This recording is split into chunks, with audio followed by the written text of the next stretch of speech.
Bismillahirrahmanirrahim. Assalamualaikum warahmatullahi wabarakatuh. Pada pembelajaran kali ini kita akan belajar tentang sistem pencernaan pada manusia. Selamat menyaksikan. Organ pencernaan yang pertama adalah mulut.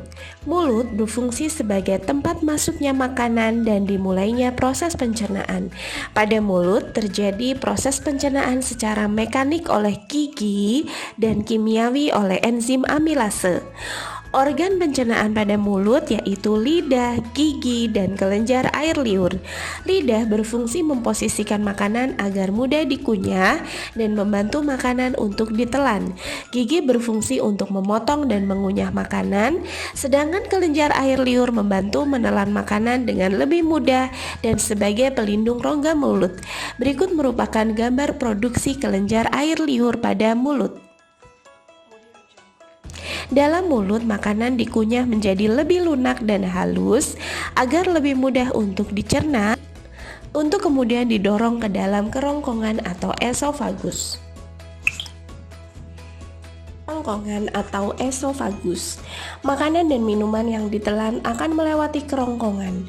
Kerongkongan berfungsi untuk menyalurkan makanan dan minuman dari mulut ke dalam lambung. Pada dinding kerongkongan terjadi gerakan peristaltik, yaitu ketika otot kerongkongan dapat berkontraksi sehingga mendorong makanan masuk ke dalam lambung.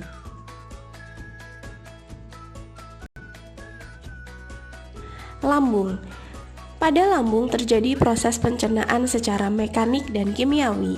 Dinding lambung disusun oleh otot-otot polos yang berfungsi mencerna makanan secara mekanik melalui kontraksi otot-otot tersebut. Selain pencernaan mekanik, pada lambung terjadi pencernaan kimiawi dengan bantuan enzim dan senyawa kimia yang dihasilkan oleh lambung.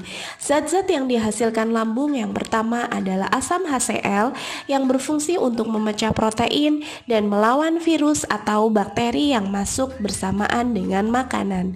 Yang kedua adalah enzim renin yang berfungsi untuk mengendapkan protein susu. Serta lambung juga menghasilkan mukus yang berfungsi melindungi dinding lambung dari kerusakan akibat asam HCl. Hasil pencernaan makanan di lambung secara mekanik dan kimiawi menjadikan makanan menjadi bubur yang disebut bubur kimus. Makanan-makanan yang telah halus tersebut kemudian masuk ke dalam usus halus.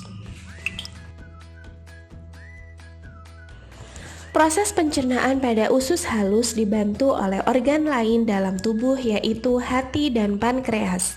Pada proses pencernaan, hati berfungsi untuk menghasilkan empedu yang berperan dalam membawa limbah metabolisme dan memecah lemak di dalam usus halus saat pencernaan berlangsung.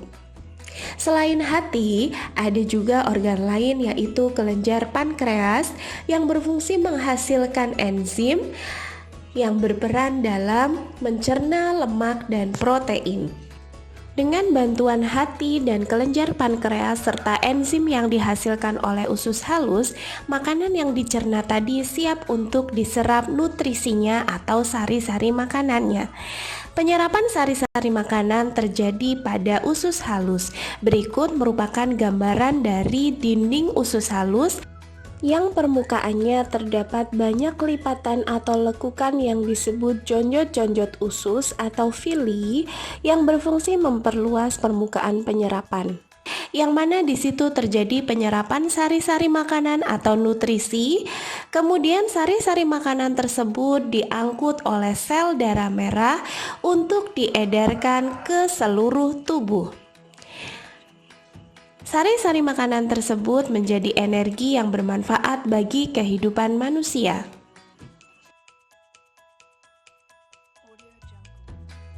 Sisa-sisa makanan yang tidak diserap oleh usus halus kemudian masuk ke dalam usus besar.